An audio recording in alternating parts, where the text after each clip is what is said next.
ጤና ይስጥልን ተከበራችሁ የሬዲዮ ቤተሰቦችና አድማጮች ዕለቱን ዜናዎችን እናሰማችኋለን። ዜናውን እናሰማችሁን ያብታው አስፋና ታምሩ ግዳንን ባለንበት ሰዓት አቆጣጠር የዛሬ ሚያዝያ 28 ቀን 2017 ዓ.ም ዜናዎችን ከማሰማታችን በፊት አርዕስተ ዜናውን እናስቀድማለን።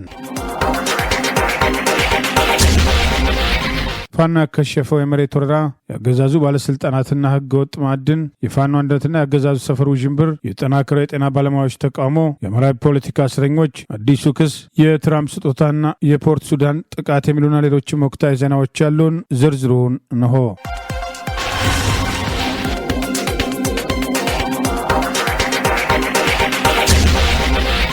በአማራ ህዝብ ላይ ጦርነት የከፈተው አገዛዝ ካድሬዎች መሬት ለመቀራመት ያደረጉትን እንቅስቃሴ ፋኖ ማክሸፉን አስታወቀ። የአማራ ፋኖ በጎጃም አንደኛ ክፍለ ጦር ኮሎኔል ታደሰ ሙሉነ ብርጌድ በዘመቻ አንድነት እያደረገ ያለውን ወታደራዊ እርምጃ አጠናክሮ መቀጠሉን በብርጌዱ ስር የሚገኘው አለማየሁ ከቤ ሻለቃ በዛሬው ዕለት ሚያዝያ 28 ቀን 2017 በገርጨጭ ከተማ የቤት ማህበር እንመራለን በማለት ህዝቡን የሰበሰቡት የአገዛዙ ባለስልጣናት ላይ ድንገተኛ ጥቃት በመሰንዘር ማክሸፉን አስታውቋል። አለማየሁ ከቤ ሻለቃ ቃት ታግዛ በሰራችው ጥቃት የጠላትን እቅድ ማክሸፍ መቻሏን የሻለቃው ህዝብ ግንኙነት ባወጣው በዚሁ መረጃ ገልጿል። ህዝቡ በአማራ ህዝብ ላይ ጦርነት የከፈተው አገዛዝ በአቅሙ እየተዳከመና አማራን እርስ በርስ አዋጋለሁ በሚል መሬት እየቸበቸበ ጦርነቱን ማስቀጠል የሚችለውን ወጪ ለመሰብሰብ እየተንቀሳቀሰ በመሆኑ ጥንቃቄ እንዲያደርግ ጥሪ ቀርበዋል። የቤት ማህበር እመራለሁ የሚለው ማስተባበያ በፍጹም ህዝቡ እንዳይቀበል ጠላት ትጥቅ ያላቸውን ግለሰቦች ኑ ከቤታችሁ ተቀመጡ፣ ትጥቃችሁንም ቤታችሁንም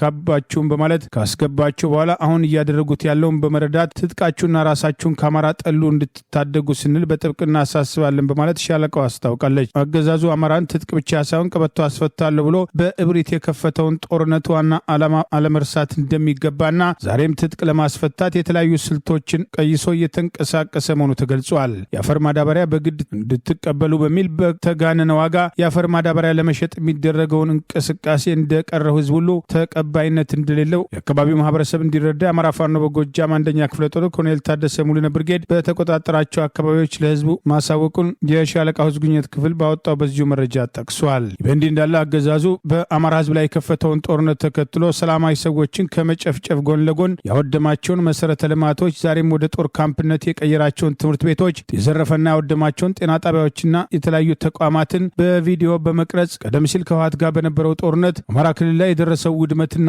ጥፋትን ጭምር በቪዲዮ የቀረጸው አገዛዝ ፋኖ ይህንን ጥፋት አደረሰ በሚል ለመወንጀል ያደረገው እንቅስቃሴ በህዝቡ የነቃ ተሳትፎ በቲሊሊ መክሸፉም ታውቋል። በትላንትና ዕለት ሚያዝያ 27 ቀን 2017 የቲሊሊ ማህበረሰብ መምህራንን በመሰብሰብ ያገዛዙ ባለስልጣናት ይህኑ ሐሰተኛ ዶክመንተሪ ያቀረቡ ቢሆንም ከህዝቡ የተሰጣቸው ግብረ መልስ ግን እንዳስደነገጣቸው ታውቋል። ፋኖ አወደመ የምትሉት ተቋም ፋኖ ድሮን፣ መድፍ፣ ሞርታር ወይስ አርፒጂ አለው? ይህን ሁሉ ተቋም አወደመ የምትሉት በእናንተ ውርድንብር በሚወረወር ከባድ መሳሪያ እንጂ በፋኖ እንዳልሆነ እናውቃለን። ፋኖ ቀረጥ ይቀርጣል ትላላችሁ። እናንተ የጣላችሁት ቀረጥ ወጉን መንግስትን የሚል ስም ይዛችሁ በቀል ይዛችሁ ነው ወይስ ደሞዝ ቸግሯችሁ የመንግስት ካዝና በተከታታይ ጦርነት ወድሟል? በማለት ህዝቡ ፊት ለፊት ምላሽ መስጠቱን ውይይቱን ተከትሎ የወጣው መረጃ ይገልጻል። ፋኖችን መልሷቸው የምትሉን እንዲህ የምታስቡት ቀላል ከሆነ እንደ ተማሪዎቹ ስም ዝርዝራቸውን ስጡንና ቀስቅሰን እናምጣቸው በማለት በደሞዝ አታንገራግሩን፣ ከዚህ በኋላ ማንም ሁነን መኖር እንችላለን በማለት ያገዛዙ ካድሬዎችን ማስፈራሪያና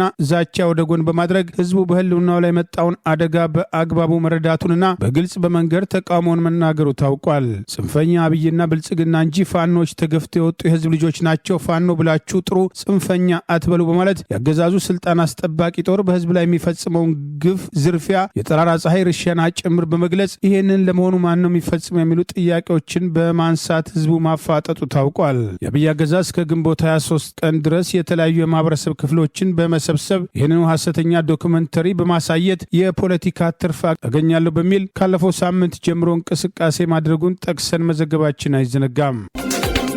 በኢትዮጵያ ውስጥ በህገወጥ የማዕድን ቁፋሮና ዝውውር ውስጥ የክልሎችና የአካባቢ ባለስልጣናት እጆቻቸው እንዳለበት አንድ የምክር ቤት አባል ተናገሩ። የገቢዎች ሚኒስቴር የ9 ወራት የሥራ ክንውኖቹን ለህዝብ እንደራሴዎች ባቀረበበት መድረክ ላይ አስተያየት የሰጡት የምክር ቤቱ አባል አቶ ብርሃኑ ጎበና በአካባቢ የተሰማሩ የጸጥታ ኃይሎች ህገወጥ የማዕድን ቁፋሮ ዝውውርና ሽያጭም እንዲሁም በአካባቢው ባለስልጣናት ጭምር እንደሚካሄድ በመስክ ጉብኝታችን ጉዳዮችን ታዝበናል ብለዋል። የምክር ቤቱ አባል አቶ ብርሃኑ አስተያየታቸውን ሲቀጥሉ በጸጥታ ኃይሎች የሚያዙ ህገወጦች ከክልልና ከአካባቢው ባለስልጣናት ጋር የጥቅም ትስስርና የስጋ ዝምድና ያላቸው በመሆኑ ህገወጦቹ ሲያዙ በአመራሮቹ እንዲፈቱ ይደረጋል። ህገወጦቹ በአመራሮቹ ትዕዛዝ ከተፈቱ በኋላ ለህግም አይቀርቡም። ይህንን ጉዳይ በተመለከተ የጸጥታ ኃይላት በምሬትም እየተናገሩ ይገኛሉ።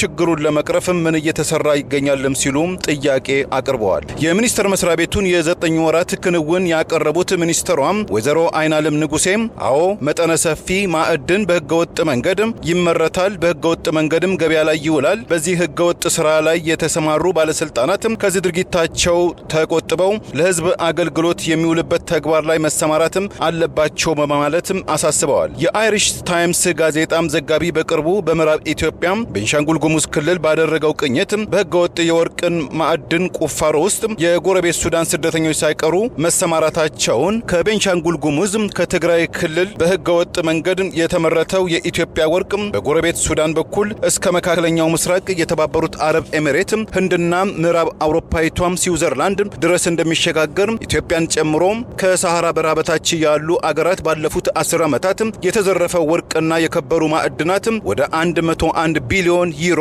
እንደሚገመት የአሜሪካ የውጭ ጉዳይ መስሪያ ቤትን ጠቅሶ አይሪሽም ታይምስ ጋዜጣ ያቀረበውን ዘገባ በትናንትናው ዕለት መዘገባችን ይታወሳል። የፋኖ አደረጃጀቶች ወደ አንድ ለመምጣት የሚያደርጉት እንቅስቃሴ በአገዛዙ በኩል ተጨማሪ ስጋት ፈጥሯል። ከብልጽግና ጋር የተለጠፈው ቡድን የሚያሰራጨው ሐሰተኛ መረጃ ተቀባይነት እንደሌለው እየተገለጸ ነው። እውነተኛ የትግሉ ደጋፊዎች በትዕግስት እንዲጠብቁ ጥሪ ቀርበዋል። ዘመቻ አንድነትን በጋራ መጋቢት 10 ቀን 2017 ዓ.ም ከሌሊቱ 10 ሰዓት ጀምሮ ይፋ ያደረጉትና ዛሬም በተለያዩ ግንባሮች አጠናክረው የቀጠሉት አራቱ የፋኖ አደረጃጀቶች ወደ አንድ ለመምጣት እያደረጓቸው ያሉ ምክክሮችን ተከትሎ የተለያዩ ሐሰተኛ መረጃዎች የተሰራጩ ሲሆን በሌላ በኩል አገዛዙ ብቻ ሳይሆን ዳውንት ላይ ከአገዛዙ ጋር ተለጥፎ የተደራደረውና የአማራ ፋኖን ትግል አሳልፎ ለመሸጥ የተንቀሳቀሰው ቡድን ዋና አጋፋሪ በመሆን ሐሰተኛ መረጃ እያሰራጨ መሆኑ ተጠቅሷል። ተበትነዋል፣ ሊስማሙ አልቻሉም፣ በስልጣን ተከፋፈሉ የሚሉ ሐሰተኛ መረጃዎችን በማሰራጨት የብልጽግና ፓርቲ አጋርነቱን በተግባር እያሳየ ያለው ቡድን በጀመረው ባልበላውም ልድፋው እንቅስቃሴ ዘመቻ አንድነት ከታወጀም በኋላ ባለፉት 48 ቀናት ውስጥ አንድም ቀን በአገዛዙ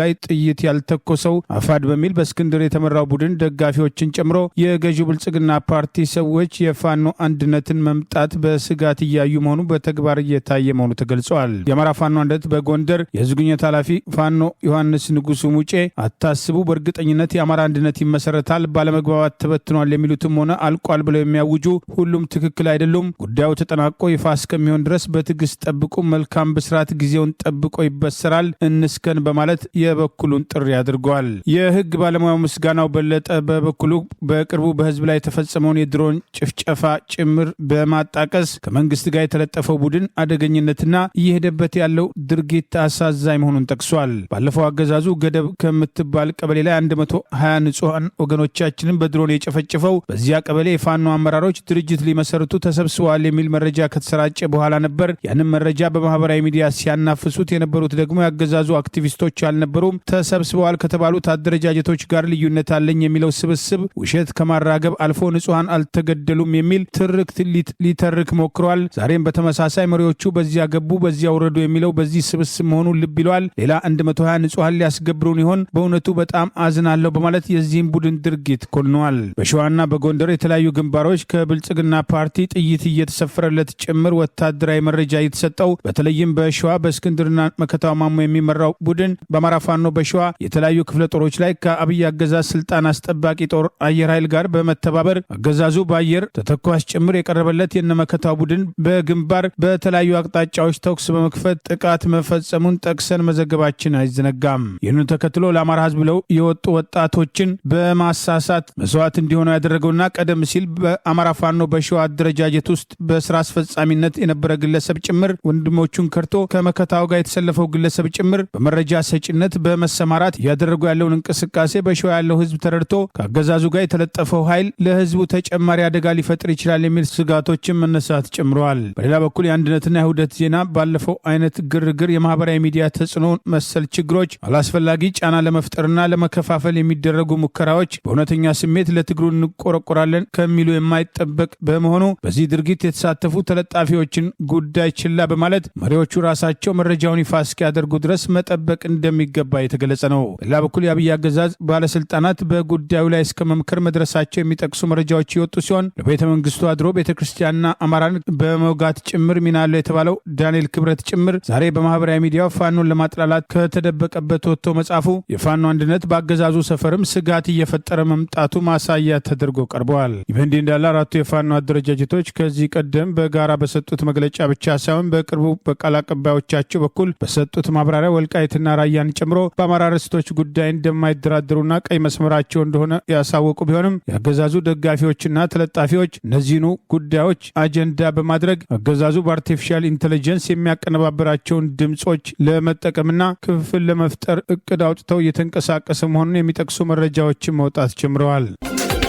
በአማራ ክልል ከጎንደር መተማ የሚወስደው መንገድ ከአንድ ወር በላይ በመዘጋቱ በማህበራዊ ህይወትና እንቅስቃሴ ላይ ከፍተኛ ችግር መፍጠሩም ተዘገበ። የጀርመን ራዲዮ ዶቼ ቬሌም የአካባቢው ነዋሪዎችን ዋቢ አድርጎ እንደዘገበው ካለፈው መጋቢት ወር ጀምሮ በአካባቢው በሚታየው የሰላምና ደህንነትም እጦት የተነሳ የመተማና ጭልጋ ነዋሪዎችም ለበርካታ ኢኮኖሚያዊና ማህበራዊ ጫናዎች መዳረጋቸውም ተገልጿል። የመሰረታዊ ፍጆታዎችና ሸቀጦች እንቅስቃሴ በመቋረጡ ነዋሪዎች ለተጨማሪ የኢኮኖሚያዊ ወጪ የተጋለጡ መሆናቸውን ነዋሪዎች የተናገሩ ሲሆን ከዚህም በተጨማሪ የአይከን ሪፈራል ሆስፒታል ለሕክምና እርዳታ ደብዳቤ የተጻፈላቸው ታማሚዎችም ነፍሰ ጡር እናቶችም እንደዚሁም ተገቢውን እርዳታ ማግኘት ስለማይችሉ በሞት አፋፍ ላይ መሆናቸውን ነዋሪዎቹ በቅሬታም ገልጸዋል። 160 ኪሎ ሜትር ርቀትም ወይም ርዝማኔ ያለው የጎንደር መተማ መንገድ አገልግሎት በመቋረጡ ለሕክምናና ሌሎችም አስቸኳይ መሰረታዊ ጉዳዮች የሚጓዙ ተጓዦች 5 ወረዳዎችን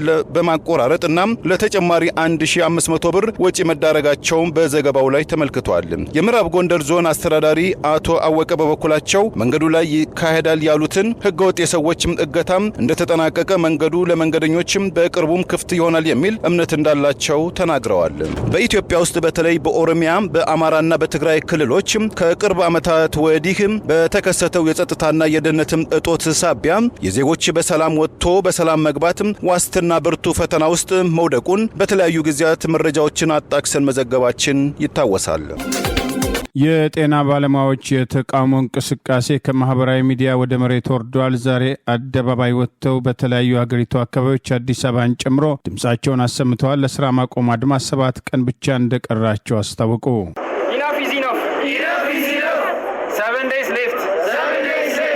የተማርነው ለባርነት አይደለም። ላልተኖረው ልጅነታችን ስንል እስከ ጥግ እንሄዳለን። ህይወታችን ዋጋ አለው። እርካታ ቤት ኪራይ አይከፍልም። ዳቦ አይሆንም። ላልተኖረው ልጅነታችን ስንል እስከ ጥግ እንሄዳለን። የኢትዮጵያ የጤና ባለሙያዎች ንቅናቄ በማህበራዊ ሚዲያ የተጀመረ እንቅስቃሴ ቢሆንም ንቅናቄውን በመደገፍ በተለያዩ ሀገሪቱ አካባቢ የሚገኙ የጤና ባለሙያዎች በማህበራዊ ሚዲያ ላይ ድጋፋቸውን ሲሰጡ የቆዩ ሲሆን አገዛዙ እንቅስቃሴውን ለማዳከም ውስጡን ዘመቻ ከማድረግ አልፎ እንቅስቃሴ የፌስቡክ ጫጫታ ነው፣ መሬት ላይ ያለ ተቃውሞ አይደለም የሚሉ ውዥንብሮችን ባስወራበት ማግስት ዛሬ አደባባይ ወጥተው ጥያቄያችን በአግባቡ ይመለስ፣ እርካታ ዳቦ አይደለም በማለት ኢነፍ ኢዝ ኢነፍ በቃ በማለት ድምፃቸውን በጋራ አሰምተዋል። በአዲስ አበባ በቅዱስ ጳውሎስ ሆስፒታል፣ ሚሊኒየም ሜዲካል ኮሌጅ፣ በጎንደር ሪፈራል ሆስፒታል፣ በዲላ ዩኒቨርሲቲ ሆስፒታል፣ በአሮማያ በሐዋሳ ዩኒቨርሲቲ ኮምፕሬሄንሲቭ ስፔሻላይዝድ ሆስፒታል፣ በዋቸሞ ንግስት ሌኒ ኮምፕሬሄንሲቭ ስፔሻላይዝድ ሆስፒታል፣ በጎሮ በነፋስ መውጫ፣ በቡታጅራ በደባርቅ ጠቅላላ ሆስፒታል፣ በሐሮማያ ህይወት ፋና ጠቅላላ ሆስፒታልና በሌሎችም በርከት ያሉ የጤና ተቋማት የሚገኙ የጤና ባለሙያዎች በያሉበት አደባባይ ወጥተው ድምፃቸውን አሰምተዋል። በአዲስ በአዲስ አበባ በቅዱስ ጳውሎስ ሆስፒታል ሚሊኒየም ሜዲካል ኮሌጅ የተሰባሰቡት የሕክምና ባለሙያዎች ያለባቸውን የኑሮ ጫናና ችግር በግልጽ አደባባይ ማውጣት በቃ ማለት በቃ ነው፣ ዛሬ ካላደረግን መቼም አናደርገውም በማለት ለመብታቸው በጋራ እንዲቆሙ ጥሪ አቅርበዋል። ግንቦት 3 ቀን 2017 ዓ.ም ጥያቄያችን መልስ ካላገኘ ስራ ማቆም አድማ እናደርጋለን በሚል ከ23 ቀናት በፊት የጀመሩትን እንቅስቃሴ ተከትሎ ዛሬም ድረስ በይፋ ከአገዛዙ ምላሽ ያልተሰጣቸው ሲሆን ጥያቄያቸውን ከፖለቲካ ስልጣን ጥያቄ ጋር ለማያያዝ በመሞከር ለማሸማቀቅ የተደረገው ሙከራ መክሸፉን ዛሬ የጤና ባለሙያዎቹ ጥያቄያችን የዳቦ ነው፣ ሲበቃ ይበቃል ሲሉ በአደባባይ ድምጻቸውን አሰምተዋል። በተለያዩ ክልሎች በተለያዩ ቦታዎች ያሉት የጤና ባለሙያዎች የጋራ ጉዳያቸው አንድ መሆኑን፣ የደሞዛቸው ሁኔታ እንዲስተካከል፣ የጥቅማ ጥቅሞቻቸው እንዲከበሩ፣ የጤና ሁኔታቸው እንዲስተካከልና በረሃብና ሕክምና በማጣት የሚሞቱ የጤና ባለሙያዎች ከዚህ በላይ በቃናል በሚል በተደጋጋሚ በማህበራዊ ሚዲያ ሲያንሸራሽሯቸው የነበሩ ጥያቄዎችና ብሶቶች ወደ ተግባራዊ እርምጃ መግባቱ ዛሬ በግልጽ ያሳያል ተብሏል። የጤና ባለሙያዎች ለዓመታት ተምሮ ስፔሻሊስት ዶክተሮችን ጨምሮ የሚከፈላቸው ደሞዝ እዚህ ግባ የማይባልና አገዛዙ ለተራ ካድሬ ጭምር የሚሰጠው የውሎ አበልና ደሞዝ ከአንድ ስፔሻሊስት ዶክተር ጋር የማይመሳሰል ይልቁኑ የጤና ባለሙያው እየተራበ ካድሬው እየተምነሸነሸ የሚኖርበት አገር ተከትሎ ከካድሬዎች የሚሰማ ውዥንብርን ወደ ጎን ማድረግ አለብን በሚል ውስጡን ጥሪዎች ሲቀርቡ እንደነበር ታውቋል። የጤና ሚኒስቴር የጤና ባለሙያዎች ጥያቄን ለመመለስ ጥረት እየተደረገ ነው የሚል ማዘናጊያ ያወጣ ቢሆንም የዳቦ ጥያቄ አቅርበው መኖር አልቻልንም ያሉ የጤና ባለሙያዎች ቤት ተደራጅተው የሚሰሩበት ሁኔታ እናመቻቻለን የሚሉ ማዘናጊያዎች የደሞዝ ጭማሪ ጥያቄያቸውንም ሆነ የጤና ሽፋን ጥቅማ ጥቅሞቻቸው እንዲከበሩ ያቀረቡትን ጥያቄ በተስፋ የሰጠው ማዘናጊያ በቀጥታ ከደሞዝ ጭማሪ ጋር የማይገናኝ ጉርሻ ይደረጋል፣ የማበረታቻ ፓኬጅ አለ ያለውም በተግባር ያልተረጋገጠና የምንፈልገው የደሞዝ ጭማሪ ነው የሚሉ ጥያቄዎች ዛሬም በተለያዩ አቅጣጫዎች በወቅቱ ተቃውሞች ላይ በግልጽ ተስተውለዋል። የጤና ባለሙያዎቹ ያገዛዙ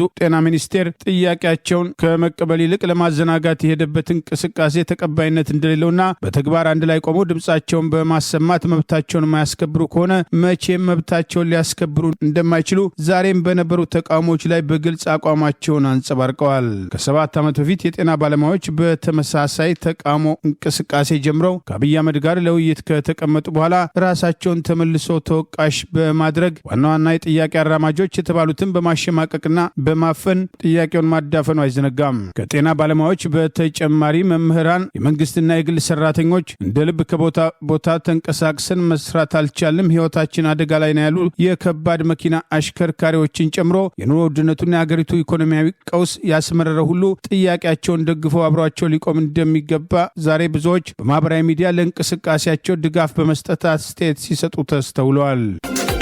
በወልቂጤ ከተማ ታስረው የሚገኙ የአማራ ብሔር ተወላጅ የፖለቲካ እስረኞች ዛሬም በፍርድ ቤት ውሳኔ ሳያገኙ በስር ላይ እየተጉላሉ መሆኑን የሚጠቅሱ መረጃዎች ወጥተዋል። በአማራ ህዝብ ላይ ጦርነት የከፈተው የአብይ አገዛዝ በማንነታቸው ሳቢያ በተለያዩ አካባቢዎች እያፈነ ካሰራቸው መካከል በማዕከላዊ ኢትዮጵያ ክልል ጉራጌ ዞን ካለፈው ዓመት መጨረሻ ጀምሮ በስር ላይ የሚገኙት ከ300 በላይ ቁጥራቸው ይደርሳል የተባለ የአማራ ብሔር ተወላጅ የፖለቲካ እስረኞች ላለፉት 8 ወራት በስር ላይ የቆዩ ቢሆንም ዛሬም ውሳኔ ባለማግኘት ጉላሉ መሆኑን ወንጀላቸው አማራ ከመሆን ውጪ የተከፈተባቸው ክስም ሆነ የቀረበባቸው ማስረጃ እንደሌለ ታውቋል። በተለይ ባለሀብቶችና ወጣቶች፣ የመንግስት የጸጥታ ኃይሎች፣ በየቀበሌዎች የሚኖሩ የአማራ ብሔር ተወላጆች ፋኖን ታሰነጥናላችሁ፣ ትደግፋላችሁ፣ የፋኖ ክንፍ ናችሁ በሚል ሽፋን ከመኖሪያ ቤታቸውና ከስራና ከመንገድ ላይ የታፈሱ የታሰሩት ያለ ጠያቂ ከ8 ወራት በላይ ያስቆጠሩ ቢሆንም ዛሬም ፍትህ አለማግኘታቸውን በማህበራዊ ሚዲያ ከተሰራጨው መረጃ ማወቅ ተችሏል። በዞኑ ወልቂጤ የከተማ ሁለገባ አዳራሽ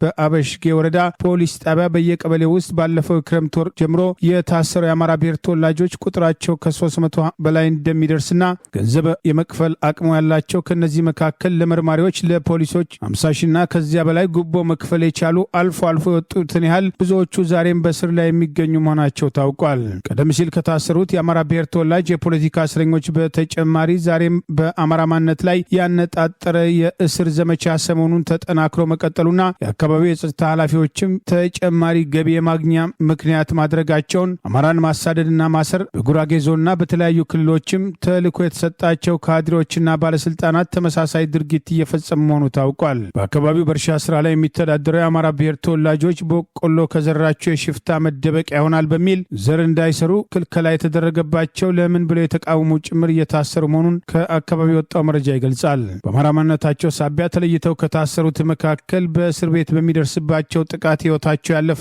ለአካል ጉዳት የተዳረጉ፣ በከፍተኛ ድብደባ ደርሶባቸው ሕክምና ያላገኙ ጭምር ወንጀላቸው በአማራ ማንነታቸው ሳቢያ ተለይተው የጥቃት ኢላማ መሆናቸው ውጪ አገዛዙ የከፈተባቸው ክስም ሆነ ያቀረበባቸው ወንጀል እንደሌለ ለማወቅ ተችሏል። በአማራ ህዝብ ላይ በእብሪት ጦርነት የከፈተው የአብይ አገዛዝ አማራን ትጥቅ አስፈታለሁ፣ ከትጥቅ አልፎ ቀበቶ አስፈታለሁ በሚል ለ3 ወር አቅዶት የገባ ውጊያ ተከትሎ ከ2 ዓመት በላይ የዘለቀ ቢሆንም አለኝ የሚል ተዋጊ ኃይሉን በመጨረሽ ዛሬ ህጻናት በማፈስ ላይ መሰማራቱ ዓለም አቀፍ መገናኛ ብዙሃን ጭምር በስፋት እየተዘገበ ሲሆን በየአካባቢው ያሉ ካድሬዎች በአማራ ህዝብ ላይ ከሐሰተኛ ትርክትና አገዛዙ እናስደስታለን በሚል እየወሰዷቸው ያሉ እርምጃዎች ነገ ተጠያቂነት እንደሚያስከትል ሊያውቁት ይገባል የሚል ጥሪዎች ተደጋግሞ ሲደመጡ ቆይተዋል። ዜጎችን በማንነት ለይቶ ማጥቃት፣ ማሳደድ፣ ማሰርና ማጋዝ የዘር ማጥፋትና የዘር ማጥፋት እርምጃ አካል መሆኑ በተደጋጋሚ ሲጠቀስ ቆይተዋል።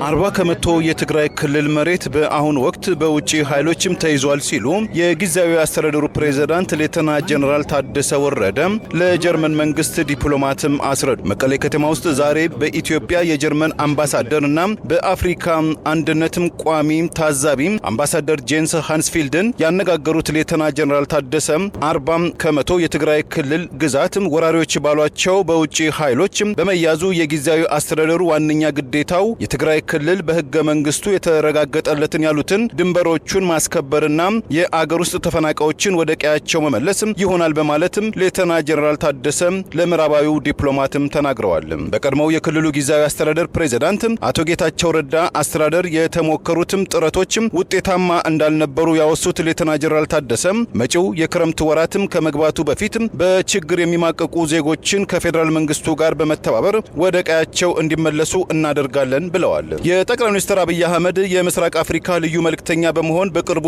የተሾሙትን አቶ ጌታቸው ረዳ አዲስ አበባ ላይ ለዲፕሎማቶችና ለጋዜጠኞች በሰጡት ቀደምት ጋዜጣዊ መግለጫ የትግራይ ክልል ተፈናቃዮች ጉዳይ በህዝባዊ ወያነ ሓርነት ትግራይ ህወሓት ሊቀመንበሩ ዶክተር ደብረጽዮን ገብረ ሚካኤል በሚመራው ቡድንና በአንዳንድ የክልሉ ፖለቲከኞችም ጉዳይም ከልብ የመነጨም ሳይሆን የፖለቲካ መጫወቻ ሜዳ እንደሆነ፣ አንዳንድ ግለሰቦችም በስርቆት፣ በነፍስ ማጥፋት ወንጀል፣ በህገወጥ የሰው ማዛወር ወንጀል፣ የሰብአዊ መብትም ጥሰትም የክልሉን ሰላምና ማረጋጋት በማናጋትም ተጠያቂ ናቸው በማለትም መወንጀላቸው ይታወሳል።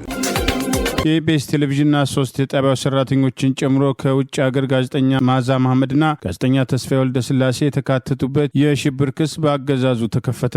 የኢቢኤስ ቴሌቪዥን እህት ኩባንያና 3 የጣቢያው ሰራተኞች የጥላቻ ንግግርና ሐሰተኛ መረጃ አሰራጭታቸዋል በሚል ክስ የቀረበባቸው ሲሆን ዛሬ በፌዴራል ከፍተኛ ፍርድ ቤት በቀረበው በዚህ የክስ መዝገብ ክስ ከውጭ ሀገር ጋዜጠኛ መዓዛ መሐመድ በኢቢኤስ ቴሌቪዥን ሐሰተኛ ታሪኳ ተሰራጭቷል በሚል አገዛዙ ደብድቦ ያናዘዛት ብርቱካን ተመስገንን ጨምሮ ጋዜጠኛ ተስፋዬ ወልደ ስላሴ በተካተቱበት በስድስቱ ላይ የተለመደ የፈጠራ የሽብር ወንጀል ክስ ቀርቦባቸዋል። 16 ተከሳሾች ተካተውበታል በተባለው በዚህ መዝገብ ለፌዴራል ከፍተኛ ፍርድ ቤት የህገ መንግስትና ሽብር ወንጀል ጉዳዮች ለተባለው ችሎት ዛሬ ማክሰኞ ሚያዝያ 28 ቀን 2017 ክሱን ያቀረበው አገዛዙ አቃቤ ህግ ከተከሳሾች መካከል 8ቱ በአዲስ አበባ ከተማ አስተዳደር በቢሮና በወረዳ ደረጃ ያሉ ኃላፊዎችና ሰራተኞች መሆናቸውን ገልጸዋል። ከአዲስ አበባ አስተዳደር ሰራተኞች መካከል በአማራ ማንነታቸው ሳቢያ ተለይተው እንዲታሰሩ የተደረጉት ከብርቱካን ጋር የተካተቱ ሲሆን አንዳንዶቹ የብርቱካንን ታሪክ በመስማት ከግል አካውንታቸው ቴሌቪዥን ጣቢያው ባስተዋወቀው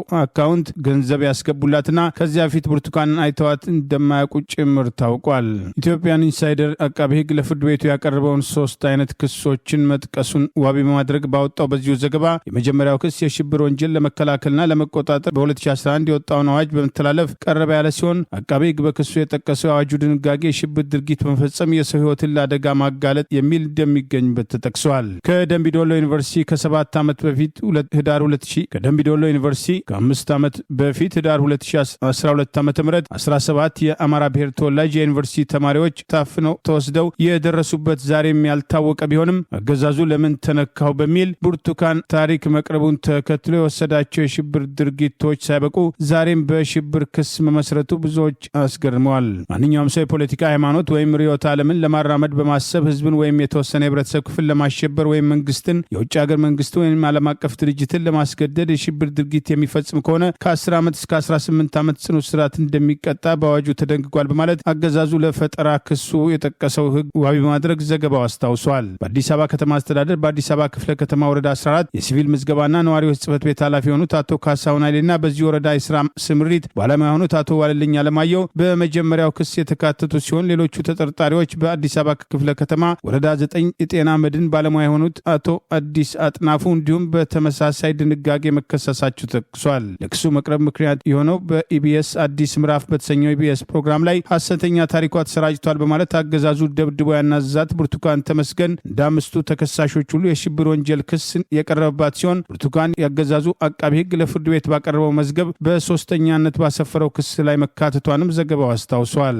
በአማራ ማንነታቸው ሳቢያ የታሰሩ የፖለቲካ እስረኞችን ጭምር በጽህፈት ቤት የሚደበድበው ያገዛዙ አቃቢ ህግ የጥላቻና ሐሰተኛ መረጃ ተሰራጭቷል በሚል የሽብር ክስ ካቀረበባቸው መካከል የኢቢኤስ ቴሌቪዥን ሰራተኞች አቶ ታሪኩ ኃይሌና ህሊና ታረቀኝ የሚካተቱበት ሲሆን ታሪኩ የኢቢኤስ ቴሌቪዥን አዲስ ምዕራፍ ፕሮግራም ዳይሬክተር ሲሆን ህሊና የዚሁ ፕሮግራም አዘጋጅና ረዳት ዳይሬክተር መሆኗ ተጠቅሷል። ያገዛዙ አቃቢ ህግ የጥላቻ ንግግሩም የሐሰተኛ መረጃ ስርጭት ወንጀል በሚል የኢቢኤስ ጋዜጠኞችን ከሽብር ክሱ በተለየ የከሰ ሲሆን ከ5,000 በላይ ተከታይ ባለው ማህበራዊ ሚዲያ ገጽ ከሆነ ወይም በብሮድካስት አገልግሎት ወይም በየጊዜው በሚወጣ የህትመት ውጤት ከሆነ ቅጣቱ እስከ 3 ዓመት የሚደርስ ቀላል እስራትና ከ100,000 ያልበለጠ እንደሚሆን ከሰዓት በኋላ በነበረው የችሎት ውሎም አቃቢ ህግ ያቀረበው ክስ ለተከሳሾችና ለጠበቆች አድርሻለሁ ያለ ሲሆን የችሎቱ የመሀል ዳኛ የክሱን ዝርዝር በንባብ ካቀረቡ በኋላ ከአንድ ተጠርጣሪ በስተቀር ተከሳሾች ጉዳያቸውን በማረሚያ ቤት ሆነው እንዲከታተሉ ትዕዛዝ መሰጠቱንም ዘገባው አመልክቷል። እስከ ቀጣዩ ቀጠሮ ድረስ አሁን በሚገኙበት የፌዴራል ፖሊስ እስረኞች ማቆያ እንዲቆዩ ትዕዛዝ የተላለፈባቸው በክስ ዝርዝሩ በ13ኛ ደረጃ ላይ የሰፈሩት ወይዘሮ ዛህራ ከድር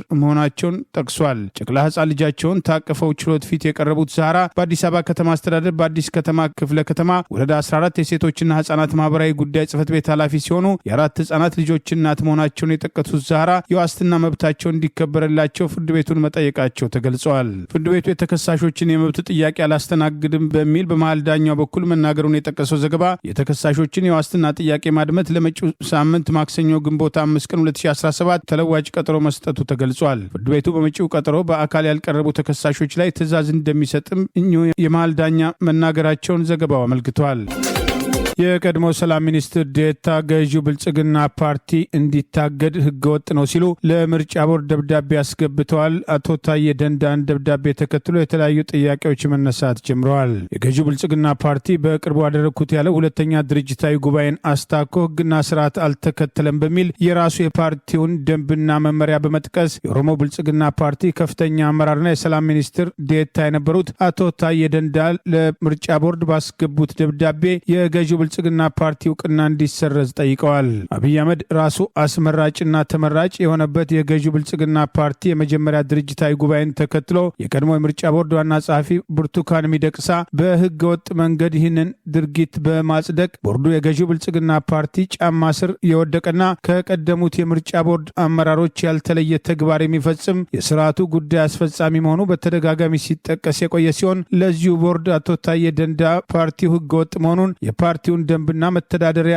ህግ በመጥቀስ ባለፈው ድርጅታዊ ጉባኤ እሳቸውን ጨምሮ መገኘት የነበረባቸው የኮሚቴ አባላት አለመገኘታቸው ብቻ ሳይሆን የተደረገውም ጉባኤ ህገ ወጥ መሆኑን ጠቅሰው ደብዳቤ አስገብተዋል። ቀደም ሲል የአማራ ብልጽግና ፓርቲ ከፍተኛ አመራር የነበሩትና የጸረ ሙስና ኮሚሽን ኮሚሽነር የነበሩት ጸጋ አራጌ አብይ አህመድ ራሱን በራሱ ካስመረጠበት አንደኛው ድርጅታዊ ጉባኤ ቀደም ብለው ለምርጫ ቦርድ በተመሳሳይ ብልጽግና ፓርቲ የፕሬዝዳንቱ የግል ንብረት ሆኗል በማለት የአብይ አህመድ የግል ጉዳይ አስፈጻሚ አስፈጻሚ የሆነው ፓርቲ ህገወጥና በሙስና የተዘፈቀ መሆኑን በመጥቀስ በተመሳሳይ ብርቱካን ሚደቅሳ ለሚመሩት ምርጫ ቦርድ ደብዳቤ አስገብተው በመጠየቅ ህገወጥ ያሉት ምርጫ እንዲታገድ በጊዜው ጠይቀው የነበረ ቢሆንም ምርጫ ቦርድ የብልጽግና ፓርቲ ከፍተኛ አመራር የሆኑትን የጸረ ሙስና ኮሚሽነር አቶ ጸጋ አራጌን ጥያቄ ወደ ጎን በማድረግ በአደባባይና ህዝብ እያስተዋለ አብይ አህመድ ራሱ አስመራጭና ተመራጭ የሆነበትን ህገወጥ እርምጃ ተከትሎ በማጽደቅ ለስርዓቱ ያለውን ታማኝነት ማረጋገጡን የሚያስታውሱ ወገኖች የአቶ ታዬ ደንዳ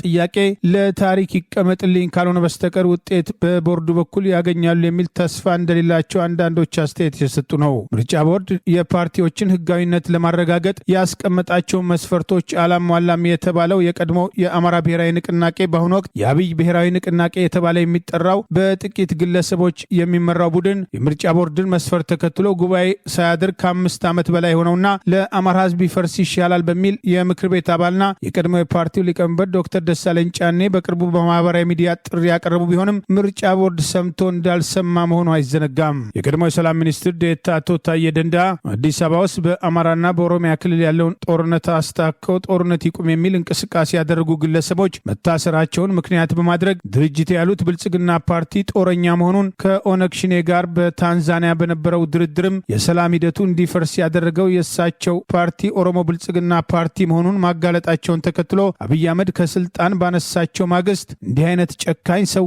ህዝብን ከህዝብ ለማጋጨትና ስልጣንን ለማስቀጠል በሰው ደም የምትደሰት መሆንን አላቅም ነበር በማለት ጠንከር ያለ አስተያየት በሰጡ ማግስት ተደብድበው መታሰራቸውና በህገወጥ መሳሪያ ኦነግን በመርዳትና በአሸባሪነት ስም ተከሰው በስር ሲጉላሉ ቆይተው በመጨረሻ ከስር መፈታታቸው አይዘነጋም። አቶ ታዬ ደንዳ ከስር ከተፈቱም በኋላ አልፎ አልፎ ገዢው ፓርቲ የሚሰራቸውን ህገወጥ ተግባራት አስታከው አስተያየታቸውን መስጠታቸው ይታወሳል። አብይ ፕሬዝዳንት እንዲሆን እጩ የቀረበውን ሰከንድ የሚያደርግ ሰው ካለ የእሳቸውን ሀሳብ የሚደግፍ ማለት ነው። በእንደዚህ አይደለም በመናገር ነው። እሺ ጥሩ ሰከንድ የሚያደርግ በርካታ ሰው ስላወጣ ይቅርና አብይ ባለፉት 4 ዓመታት ብልጽግናን ስለመራ አሁን ይበቃዋል፣ ከአብይ የተሻለ ሰው ብንመርጥ ለኢትዮጵያም ለብልጽግናም ይበጃል እና እጩ ሆኖ መቅረብ የለበትም የሚል ሰው እድል ልስጣው። ጸጥታ ይሄ ብዙ ሰዎች የሚታዘቡት ምርጫ ነው። ዲሞክራሲያዊ መሆን አለበት። እንደዚህ አይነት ሀሳብ ያለው ሰው ካለ ለማድመጥ ዝግጁ መሆን ያስፈልጋል።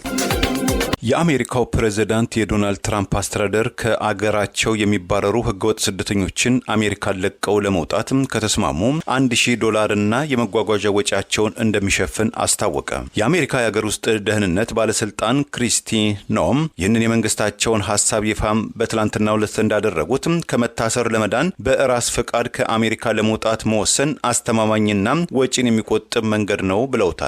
ይህን ሀሳብ ተቀብለው ከአሜሪካ የሚወጡ ሰዎች አንድ ቀን በህጋዊ መንገድ ሊመለሱ የሚችሉበትም ሁኔታ ሊመቻች እንደሚችል ፕሬዝዳንት ትራምፕ በትላንትናው ዕለት ለጋዜጠኞችም ተናግረዋል። ዶናልድ ትራምፕ ባለፈው ወር ወደ ስልጣን ከተመለሱ ወዲህ አወዛጋቢውን በጦርነት ጊዜም ጥቅም ላይ የሚውለውን ህግ ጨምሮም የተለያዩ ዘዴዎችን በመጠቀም ህገወጥ ያሏቸውን ስደተኞች ማሰርና ከአገር ማስወጣት የጀመሩ ሲሆን ነገር ግን አንዳንዶቹም እርምጃዎች ህጋዊ ጥያቄም አስነስቶባቸዋል። አሁን በቀረበው በራስ ፍቃድ ገንዘብ ተሰጥቷቸው ከአሜሪካ ለመውጣት የሚመዘገቡ ሰዎች በኢሚግሬሽን ህግ አስከባሪዎችም ተይዘው ከሚታሰሩት መካከል እንዳይካተቱ እንደሚደረግ የአገር ውስጥ ደህንነት መስሪያ ቤት ባሰራጨው መግለጫ አስታውቋል። ይህ ሐሳብ ተግባራዊ የሚሆነው ፈቃደኛ ግለሰቦች ወደ መጡባቸው አገራት መመለሳቸውን ለማረጋገጥ በተዘጋጀ መተግበሪያም ለሚጠቀሙ ስደተኞች መሆኑ የተገለጸ ሲሆን ከዚህም በተጨማሪ ይህንን አሰራር ክብርን የሚያስጠብቅ መስመር በማለትም የአገር ውስጥ ደህንነት ባለስልጣን መስሪያ ቤቱን ወጪን ይቀንሳልም ተብሏል።